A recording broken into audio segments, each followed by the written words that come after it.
Hello बच्चों, so let's start solving this question and question says the EMF of the cell reaction is 0.89 volt. ठीक है, तो यहाँ पे हमको एक सेल रिएक्शन दे रखी है जिसमें SN4 positive plus 2Cr giving SN2 positive and 2Cr3 positive.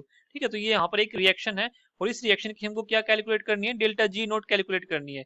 तो यहाँ पर हमको फैराडे कांस्टेंट की वैल्यू भी दे रखी है जो कि 96500 कूलम्ब पर मोल है। तो चलिए इस क्वेश्चन को सोल्व करते हैं।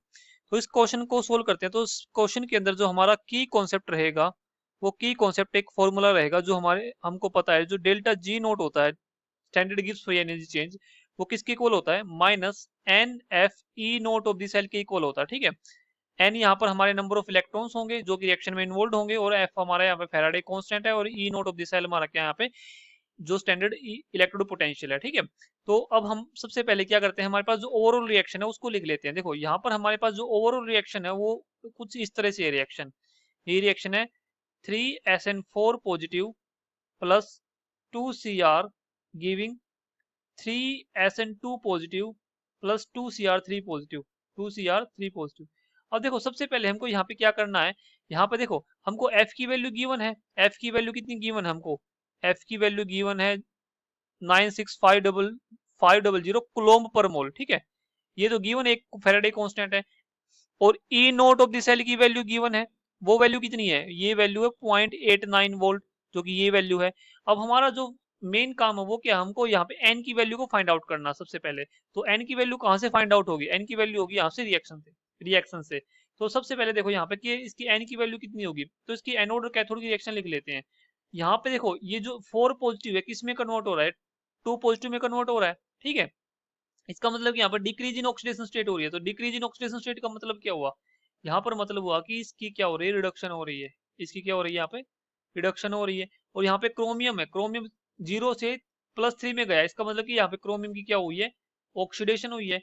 और अब हमको पता है कि जो ऑक्सीडेशन होती है वो कहाँ पे होती है, वो एनोड पे होती है। तो एनोड की रिएक्शन क्या होगी, एनोड की जो रिएक्शन होगी कुछ इस तरह से होगी, जो क्रोमियम होगा वो किस में कन्वर्ट हो रहा होगा, Cr3 पॉजिटिव में। तो यहाँ से कितने इलेक्ट्रॉन ले रहा होगा, 3 इलेक्ट्रॉन को लूज कर रहा होगा। ठीक है, वैसे ही हमारे पास क्या होगा, जो कैथोड की रिएक्शन होगी वो कैथोड कैसे होगी, कैथोड में क्या होगा, SN4 पॉजिटिव होगा और ये किस में कन्वर्ट हो रहा है, SN2 पॉजिटिव में। इसका मतलब कि यहाँ पे ये क्या कर रहा होगा, 2 इलेक्ट्रॉन को गेन कर रहा होगा, यहाँ पे SN2 पॉजिटिव में कन्वर्ट हो रहा होगा। ठीक है, अब देखो यहाँ पर अगर हमको इसको नेट रिएक्शन लिखनी है तो इस नेट रिएक्शन लिखने के लिए मैं क्या करूंगा, इस इक्वेशन को देखो, जो ये वाली इक्वेशन है पूरी इस इक्वेशन को तो मैं मल्टीप्लाई कर देता हूँ 2 से और इस इक्वेशन को मैं मल्टीप्लाई कर देता हूँ 3 से। तो जो मेरे पास नई इक्वेशन आएगी वो कैसे आएगी, देखो यहाँ से, तो इसमें ऊपर इसको 2 से मल्टीप्लाई करता हूँ तो मेरे को क्या मिलेगा, 2Cr giving 2Cr3 positive plus 6 electron. ठीक है, और कैथोड पर क्या हो जाएगी हमारे पास रिएक्शन, ये हो जाएगी 3SN4 पॉजिटिव। ठीक है, ये हमारे पास 4 है। ठीक है, यहाँ से ये 4 है, तो ये जो वैल्यू होगी हमारी 3SN4 पॉजिटिव प्लस ये क्या हो जाएगी 6 इलेक्ट्रॉन गिविंग 3SN2 पॉजिटिव। ठीक है, अब देखो ये 6 इलेक्ट्रॉन से 6 इलेक्ट्रॉन कैंसिल आउट हो गए, तो यहाँ पर हमारे पास जो नेट रिएक्शन आएगी, नेट रिएक्शन, वो नेट रिएक्शन देखो जो हमारे पास ये यही रिएक्शन आ जाएगी, ये वाली। तो इसमें देखो जब इसको ऐड करेंगे दोनों को तो ऐड करने पर हमको क्या मिलेगा, यहाँ पर यहाँ से मैं लिख सकता हूँ 3SN4 positive plus 2Cr giving 3SN2 positive plus 2Cr3 positive. ठीक है, ये रिएक्शन हो गई हमारी। तो यहाँ से हमको क्या पता चला, यहाँ से हमको पता चला कि जो n की वैल्यू है वो n की वैल्यू कितनी है, 6 है। कितने इलेक्ट्रॉन का चेंज आ रहा है यहाँ पे, देखो कितने इलेक्ट्रॉन इन्वॉल्व है, 6 है ना। एनोड में से 6 इलेक्ट्रॉन निकल रहे हैं और कैथोड में 6 इलेक्ट्रॉन का गेन हो रहा है। तो n की वैल्यू हो गई यहाँ पे हमारे को मिल गई कितनी, 6। अब क्या है, अब यहाँ पे सिंपल फॉर्मूले पुट करना है और यहाँ से हमको क्या करनी है, वैल्यू फाइंड आउट करनी है। तो चलिए करते हैं इसको। तो हमको निकालना है delta G note. Delta G note के लिए हमको पता है ये फॉर्मूला क्या होगा, ये वाला फॉर्मूला होगा। अब इस फॉर्मूले में हमारे पास n की वैल्यू कितनी है, 6 है।